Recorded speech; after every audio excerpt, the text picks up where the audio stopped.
Bismillah ar-Rahman ar-Rahim. Wassalatu wassalam ala Rasulillah. Assalamu alaikum wa rahmatullahi wa barakatuh. Mes chers frères et sœurs, bienvenue dans cette nouvelle vidéo Follow Me for Hijra. Jazakumullah khairan pour votre patience. La chaîne elle est restée inactive pendant un bon mois. Comme vous savez, comme d'habitude, on est un peu occupé, mais on essaye. On essaie de partager quand on peut. Donc aujourd'hui, le thème de la vidéo, c'est sur les soins. On m'a souvent demandé comment ça se passe pour les soins aux Émirats. On m'a posé plusieurs questions. On m'a demandé est-ce qu'il y a la sécurité sociale, est-ce que les soins sont pris en charge, qu'est-ce qu'il arrive en cas d'accident, en cas de maladie, qu'est-ce qu'il arrive. Et donc moi, je pars toujours dans ma situation personnelle à moi. Donc moi, je fais des choix volontaires par rapport à ma situation, par rapport à ma façon de penser, par rapport à mes convictions. Et donc, je vous partage ceci, mais cela ne veut pas dire que c'est la meilleure voie à prendre. En tout cas, ça fait 10 ans que je suis aux Émirats. Je n'ai jamais souscrit une assurance santé ou assurance santé ou mutuelle. Je n'ai jamais souscrit une assurance. Je sais que ça paraît aberrant et je suis pas le seul. Beaucoup de familles, des frères ne souscrivent pas d'assurance. En fait, c'est pas comme en France. Ici, en fait, les seules assurances qui sont obligatoires, c'est l'assurance de la voiture. Il n'y a même pas d'assurance habitation. C'est-à-dire on vit dans des appartements, on n'a pas d'assurance habitation. D'ailleurs, je ne sais pas comment ça se passe en cas d'incendie ou dans les buildings. En tout cas, on n'est pas couvert. Après, je pense que chacun est libre. Il y a des assurances, comme dans tous les pays. On a des assurances qui sont là. Vous pouvez vous assurer votre maison, vous pouvez assurer votre famille, vous pouvez assurer vos enfants, vous pouvez prendre des mutuelles. Tout ça existe évidemment aux Émirats. Et il y en a qui en profitent et qui utilisent, qui payent des grosses sommes par mois pour pouvoir être couverts en cas d'accident ou autre, ou de maladie. Moi, alhamdulillah, par la grâce d'Allah, je n'ai pas je n'ai pas fait d'assurance, ni pour moi ni pour mes enfants. Pas parce que je tombe pas malade. On est souvent malade. On a des grippes. Vous savez, ici il y a la clim, le changement de climat. On a souvent les enfants, ils ont les rages dedans, comme tout le monde. Encore la semaine dernière, j'ai ramené mon fils qui devait se faire un root canal sur une dent. Donc on y va dans les hôpitaux, dans les cliniques, chez les dentistes et tout ça, mais on n'a pas d'assurance. Et effectivement, à chaque fois que vous allez dans un hôpital ou chez un docteur, ils vont vous demander est-ce que vous avez l'assurance, est-ce que vous avez souscrit une assurance qui vous donne certains avantages pour pouvoir payer les soins moins chers. Ici, comme c'est pas une obligation, moi j'ai choisi de ne pas le faire. Et en fait, ma vision, c'est que par rapport au fait que l'assurance, quand elle n'est pas obligatoire, eh bien, je préfère ne pas le faire par rapport à ce qu'on connaît, par rapport à son hukm au niveau shar'an. Eh bien, je n'utilise pas d'assurance et je paye, en fait, lorsque je suis malade ou que mes enfants sont malades, je paye le médecin, la consultation et les médicaments. Et voilà. Et tout la consultation plus les soins qu'il peut avoir autour de la maladie en question. Et qu'Allah nous préserve de maladies graves. Voilà, jusqu'ici ce sont des maladies bénignes et tout ça, alhamdulillah, et je trouve pas que c'est trop cher ou comme on pourrait s'imaginer.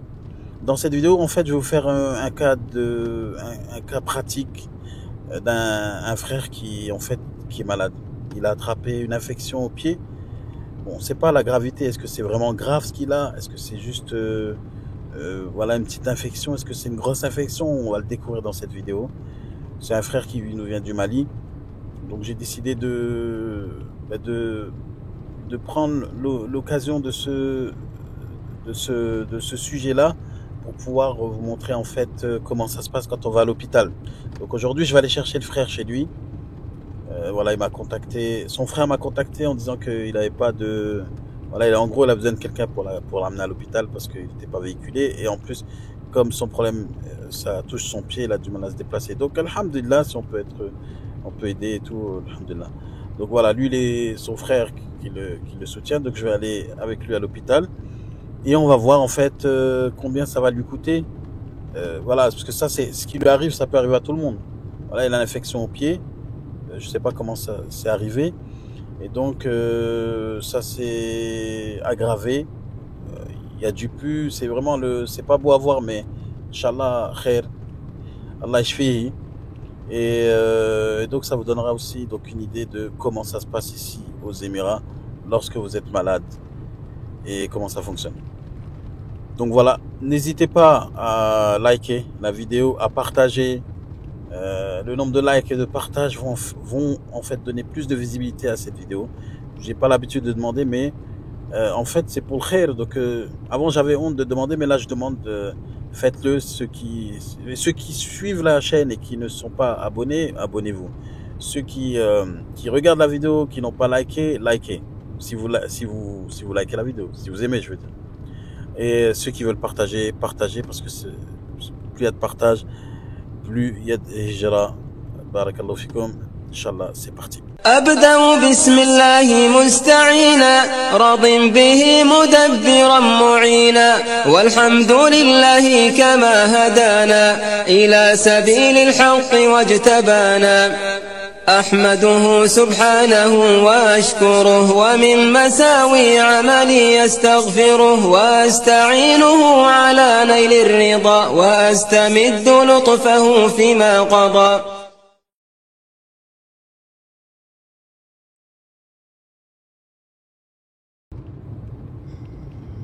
Voilà, donc ça c'est un sujet que j'ai voulu aborder depuis un moment et en fait j'ai pas pu l'aborder. Déjà il y a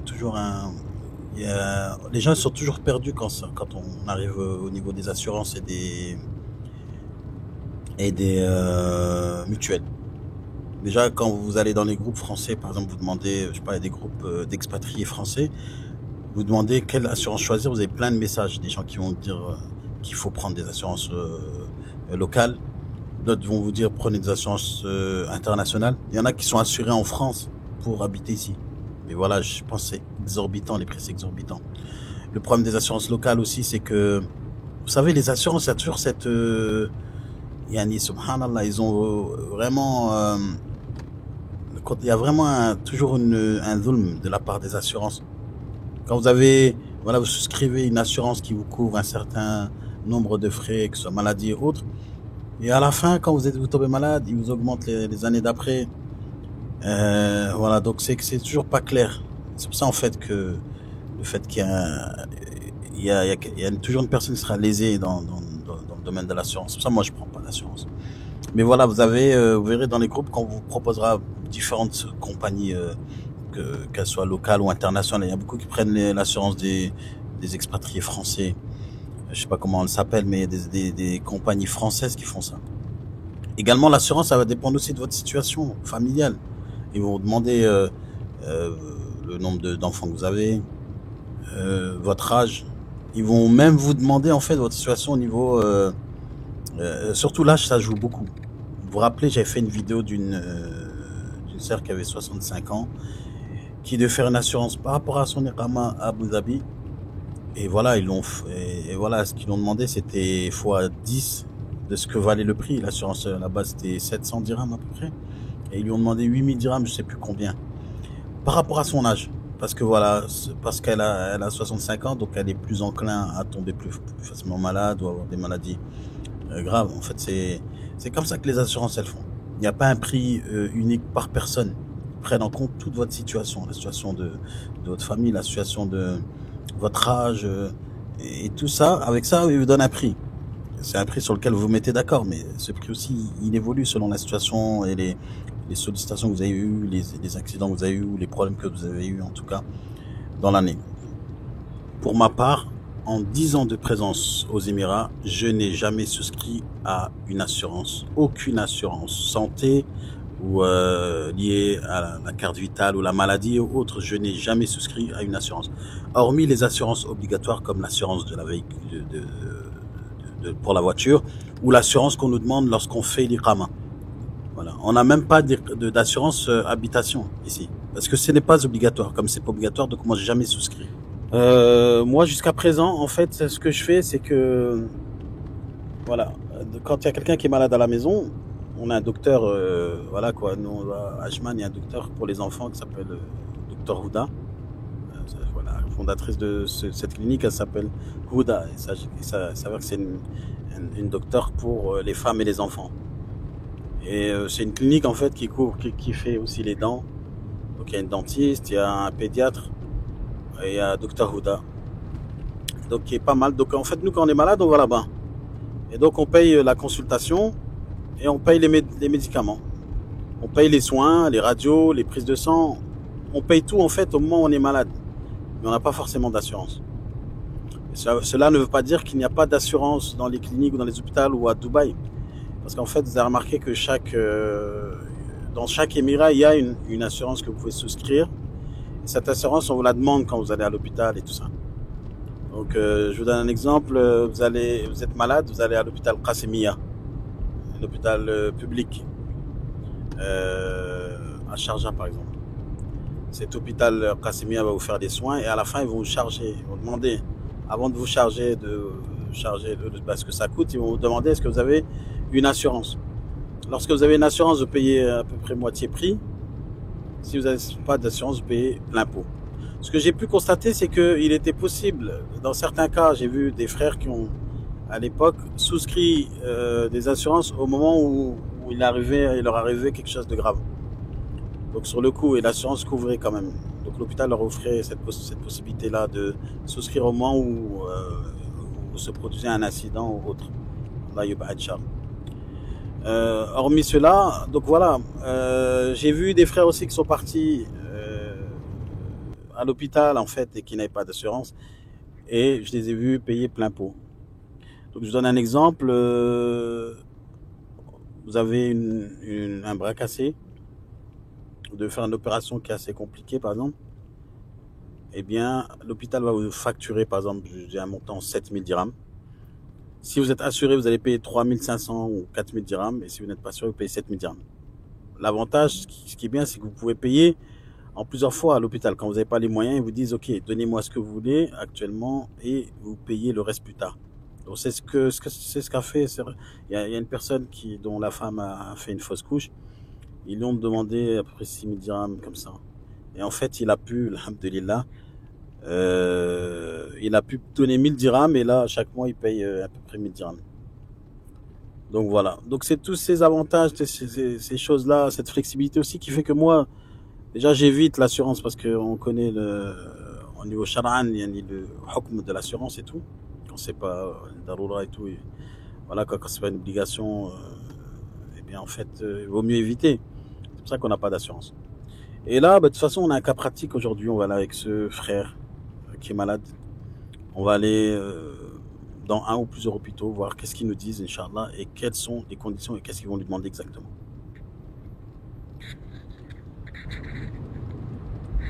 En dehors de cela, alors on se dit, alors si on a un accident, qu'est-ce qui se passe? Eh bien vous avez, comme partout, vous avez l'ambulance. D'ailleurs il y en a une ici.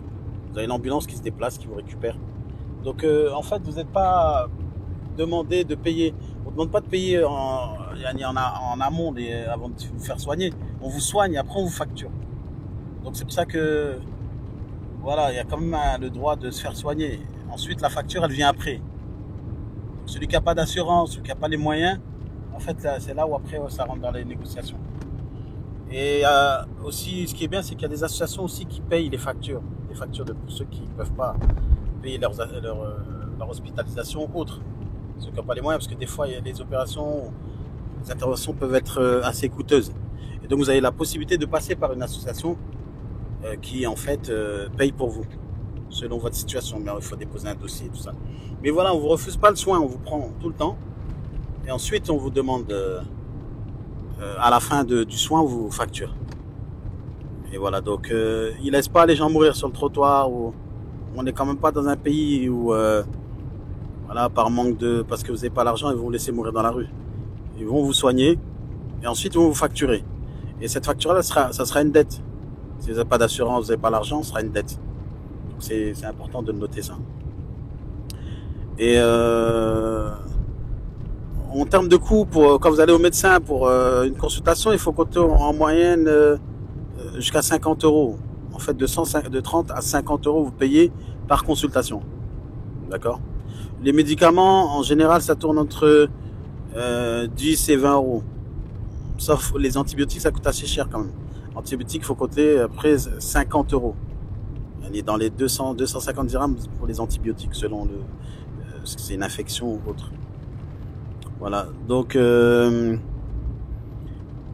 va pas dire, je pense que pour ma part, de mon expérience, alhamdulillah, pour celui qui n'a pas comment on appelle ça, qui n'a pas une maladie grave ou qui tombe malade de temps en temps, alhamdulillah, il peut vivre comme ça, de cette manière-là, sans assurance. Mais si quelqu'un a une maladie immunodéficiente, par exemple, une maladie qui le ronge de l'intérieur et qui en fait qui demande des soins quotidiens, permanents, eh bien en fait, il a aussi des possibilités de bénéficier d'aide du gouvernement. Voilà, il y a des familles qui ont pu en fait, qui ont des enfants par exemple handicapés et qui ont pu faire prendre en charge par le gouvernement. Et donc là, dans le cadre de ces enfants-là, tout est pris en charge, tout est payé. Il y a un autre frère aussi qui a son épouse qui a une maladie qui, je ne sais pas si ça se guérit, mais c'est une maladie qui est assez grave et tout, alhamdulillah. Il a réussi à faire financer par le gouvernement. Donc c'est un dossier qu'il faut faire. Ils font des analyses médicaux, ils regardent la situation et ils voient en fait. Parce qu'il y a certaines maladies où, même si vous étiez riche, vous ne pourrez pas, en tout cas, prendre les soins. Et il y a des associations, il y a des caisses qui sont là pour ça, où les gens payent de l'argent, des donations, justement pour soigner. En dehors de ça, on a beaucoup de cliniques privées. Il y a des cliniques privées, mais aussi on a aussi des hôpitaux publics. Il y a un moment, je me rappelle, les urgences étaient gratuites dans certains hôpitaux à Dubaï. Quand vous avez une urgence, un accident ou autre, quand vous allez à l'hôpital, c'était pris en charge gratuitement. Maintenant, ça a changé. Je pense que on en trouve de moins en moins ces offres-là. Ensuite, on a des marques de pharmacie comme Aster, qui sont des cliniques et qui ont des chaînes de pharmacie qui sont un peu partout. On a aussi beaucoup de cliniques en fait qui sont privées, qui sont soit tenues par des Indiens, des fois par des locaux. Et voilà. Et en fait, on va dire que le soin, ça reste relativement cher. Mais si c'est des maladies bénignes de tous les jours, les grippes, des choses comme ça, eh bien, il y a pas à soucier parce que c'est pas aussi cher que ça l'hôpital. Ce qui est cher, c'est vraiment lorsqu'on rentre dans le domaine de complications comme des opérations ou même des complications pour la grossesse et tout ça. Une grossesse, par exemple, il faut compter 5000 dirhams en moyenne, ce qui est l'équivalent de 1250 euros à peu près, donc pour l'accouchement. Sans complications, c'est-à-dire accouchement normal sans complications. Maintenant, si vous faites césarienne et tout ça, là, ça peut passer au triple, 10, 15 000 dirhams. Voilà, donc la situation par rapport aux Émirats. Donc, alors, est-ce que il y en a qui diraient, est-ce que bon, c'est pas inquiétant de vivre dans de vivre sans assurance comme ça, en se disant. En réalité, subhanallah, la hijra, c'est aussi lorsqu'on est venu ici, on a placé notre confiance en Allah Azza wa Jal, et ben on met tawakkul à Allah Azza wa Jal. Et c'est lui notre garant, le vrai, celui qui nous assure, c'est Allah Azza wa Jal. Donc nous on vit comme ça depuis 10 ans, il n'y a pas de problème par rapport à ça. Il n'y a pas du tout de problème par rapport à ça, le fait que on n'a pas d'assurance et tout ça. Alhamdulillah, c'est pas quelque chose qu'on nous impose. Même dans une maison, on n'a pas d'assurance. Dans nos maisons, on n'a pas d'assurance. Et moi, on m'a jamais dit souscrit l'assurance habitation et tout ça. Non, ça n'existe pas. Et tout ça, c'est des frais en fait que vous payez pas. Et on voit quand on voit le coût de la vie en terre d'islam. Je vous parle par rapport aux Émirats.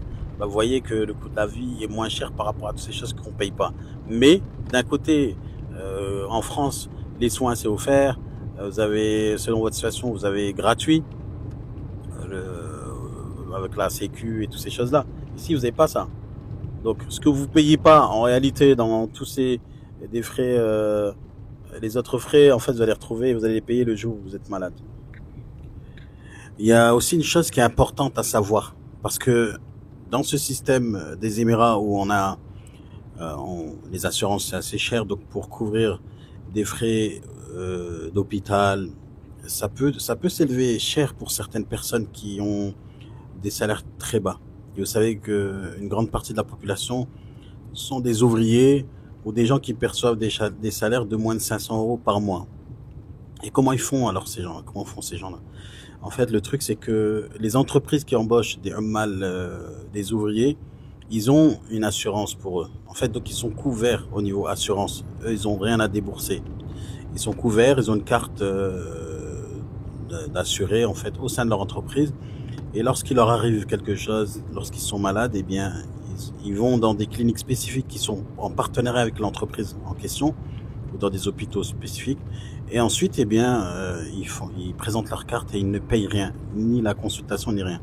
C'est ce qu'on appelle les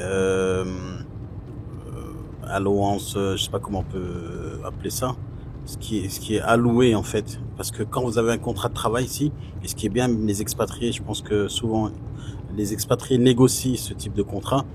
Ils négocient en fait la prise en charge médicale, ils négocient parfois les repas, et ils négocient parfois même l'école pour les enfants. Donc ça, c'est le cas des expatriés. Et sinon, pour les personnes qui vivent, qui sont ouvriers, qui ont des salaires très bas, qui sont non qualifiés, qui n'ont pas de diplôme, je veux dire, eh bien ces gens-là sont souvent ils sont pris en charge au niveau médical et ils ont également une prise en charge au niveau alimentaire. Ça, c'est pour les sociétés qui fonctionnent, voilà, qui sont honnêtes avec leurs employés. Voilà, donc ça c'est aussi une raison pourquoi en fait on se demande pourquoi il y a certaines personnes qui vivent sous un certain seuil de salaire et qui arrivent quand même à vivre aux Émirats et être soignés et tout ça. Voilà. Ah ben là, on est arrivé dans le quartier du frère, Inch'Allah. Donc le frère il va arriver là. Et on va aller à l'hôpital et vous allez voir comment ça se passe ici aux Émirats quand on tombe malade. Salam alaikum les ikhwa, je suis avec Akhouna al-Fadil, comment tu t'appelles? Youssef. Youssef. Je suis avec notre frère Youssef qui a été atteint en fait d'une infection au pied droit. Hein. Les pieds droits. Est-ce que tu peux montrer, Inch'Allah? Donc en fait, voilà l'infection. L'infection, il est en dessous du pied et sur l'orteil. Donc c'est une infection qui a commencé en fait, il a marché dans de l'eau sale, hein, c'est ça? Oui, l'eau sale. L'eau sale et ça s'est répandu comme ça. Ça a commencé par un petit bouton. Oui, un petit bouton là. Après, l'eau va sortir. Et il a commencé à avoir du puits. Oui. Du pus. Oui. Ok. Et ensuite, toi, pourquoi t'as pas été au docteur tout de suite en fait? Parce qu'il n'y a pas de moyens. Ah, parce que t'as pas les moyens. Donc Oui. t'as laissé comme ça. Donc dans des situations comme ça, le frère en fait, il n'était pas entouré. Subhanallah. Donc il a sollicité personne et il a enduré dans sa douleur. Ça fait 3 mois que c'est comme ça. Oui. 3 mois. Et en fait, t'as essayé de faire médecine prophétique, du miel, t'as essayé avec l'ACEG, non? T'as pas essayé? Je suis parti une fois là, à la pharmacie là. Ils t'ont donné quoi à la pharmacie? J'ai payé un alcool là, je vais laver seulement. Ouais, pour désinfecter. Oui. Mais sinon, rien d'autre. Rien d'autre, ok. Oui. Donc, Inch'Allah, là, on va aller à l'hôpital. L'hôpital le plus proche de chez lui, c'est l'hôpital Qasimiya. Donc, on va aller aux urgences pour dire que il a attrapé une infection qui paraît pas bénigne parce qu'elle dirait qu'il y a du pus et tout. Et on va voir qu'est-ce que l'hôpital va dire en fait. Qu'est-ce qu'ils vont faire? Est-ce qu'ils vont faire un examen pour tester le frère et voir, Inch'Allah, ce qu'il va faire. Subhanallah, l'infection du frère, elle n'a pas l'air d'être une infection bénigne. Donc en fait, on a décidé d'aller aux urgences directement, même si c'est vrai que ça fait plusieurs mois qu'il laisse traîner. Mais on va aux urgences parce que peut-être que le problème de ce type d'infection, ça peut tourner vraiment mal en fait. Et on ne sait pas ce que c'est, on ne sait pas l'origine. Donc lui, il n'a pas pu aller se soigner ou autre parce qu'il n'avait pas les moyens. Et je pense qu'il n'a pas voulu faire appel aux gens. Et alhamdoulilah, son frère m'a contacté.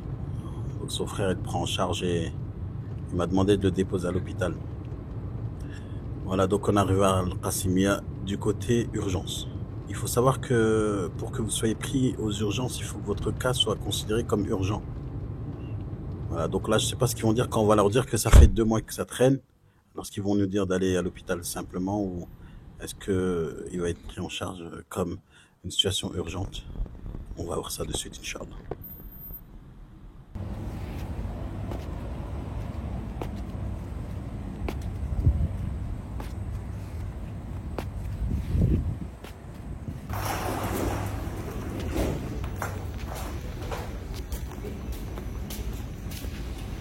want to know if whatever the emergency is free or it's not free. Huh? It's not free. Okay. Well, how much the consultation? For consultation. 240 for consultation. Consultation only. Donc là, en fait, quand on est rentré dans l'hôpital, la première chose, en fait, ils ont pris en charge le patient dans une salle avec une infirmière qui a juste pris, je pense, elle a pris son pouls. Elle remplit le dossier, en fait. Elle regarde la situation. Et donc, ensuite, à l'accueil, l'infirmière a demandé, en fait, de payer l'addition de la consultation, qui s'élève à 250 dirhams, ce qui équivaut à 60 euros à peu près. 65 euros, on va dire. Donc ça, c'est pour la consultation. Donc si vous avez une assurance, vous payez, je pense que la consultation, vous la payez même pas. Ensuite, donc le docteur, suite à cette consultation, il va déterminer quels sont les soins nécessaires ou les recherches ou les prises nécessaires, par exemple prise de sang, radio, toutes ces choses-là. Et chaque chose se paye. Chaque chose, en fait, est facturée. Donc on va voir la suite. Donc en tout cas, là, c'est ce que le frère a payé pour commencer. Juste pour la consultation. Bon, la ni'ma, c'est que, bon, on a attendu pas mal d'heures, mais alhamdulillah. La ni'ma ici, c'est que dans tous les espaces publics et même dans les hôpitaux, vous avez au moins une musalla. Donc ça, c'est la musalla de l'hôpital. Donc il y a toutes les prières, vous pouvez prier ici en groupe. Alhamdulillah, ça c'est la ni'ma. Vous pouvez attendre toute la journée dans l'hôpital, mais au moins vos prières ne sont pas, vous les faites à l'heure. Alhamdulillah, ça c'est fadl min Allah et la ni'ma des Émirats. Alhamdulillah. Ouais, donc le docteur vient juste de passer. Il a consulté le frère, il a regardé son pied. Subhanallah. Il a dit qu'en fait, le frère, il avait une gangrène. Vous savez, une gangrène c'est grave. En fait, une gangrène, c'est quand vous avez des cellules d'une partie de votre corps qui meurent, en fait. C'est-à-dire, les cellules, elles meurent, il n'y a plus de sang qui circule. Et il y a des stades.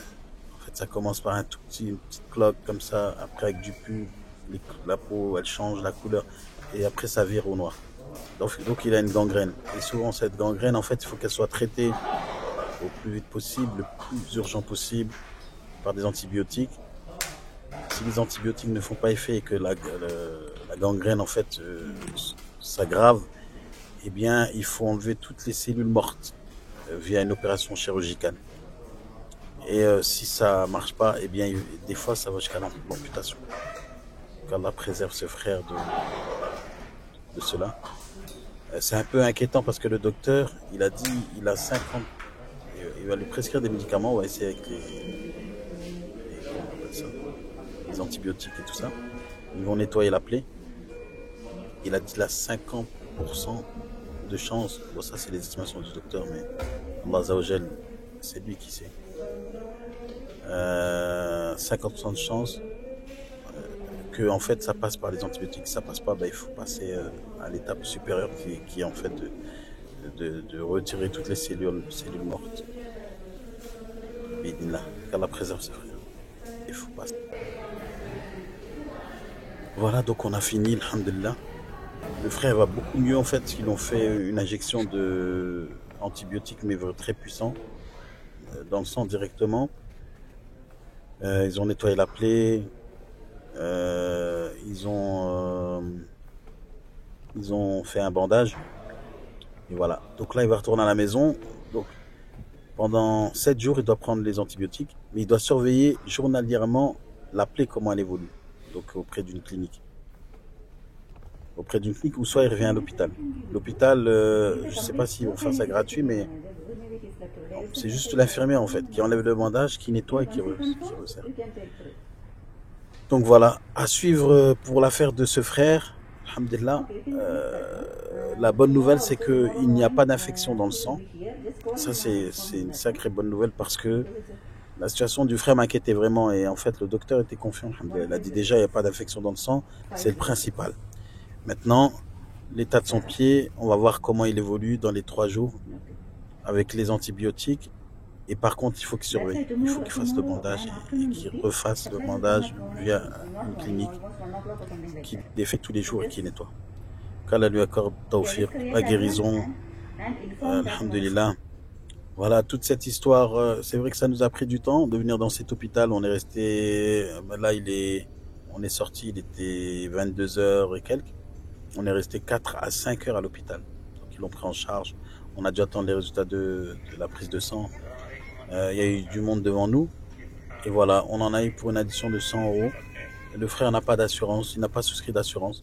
Peut-être que s'il avait souscrit une assurance, il s'en aurait sorti, je sais pas, peut-être à 50 euros, peut-être moins cher.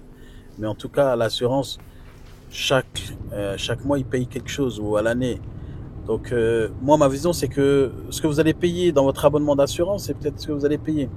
Vous allez payer à l'hôpital. Donc, voilà, le fait de ne pas avoir d'assurance aux Émirats et de payer les soins quand vous en avez besoin, c'est un mode de vie que nous on a choisi et qui est en phase avec nos valeurs, notre religion. Alhamdulillah. Donc soyez pas étonnés de voir des gens qui vivent aux Émirats qui n'ont pas d'assurance. Il y en a qui vont dire mais il est vraiment complètement taré celui-là, comment on peut vivre sans assurance? Et alhamdulillah, notre garant, notre seule assurance, c'est Allah Azza wa Jal. Barakallahu fikum d'avoir regardé cette vidéo. N'hésitez pas à partager. Si vous avez des questions autour de ce sujet, n'hésitez pas à envoyer dans les commentaires. On se dit à une prochaine vidéo, Inch'Allah, sur Follow Me Fajra. Ayakumullah, assalamu alaikum wa rahmatullahi wa barakatuh.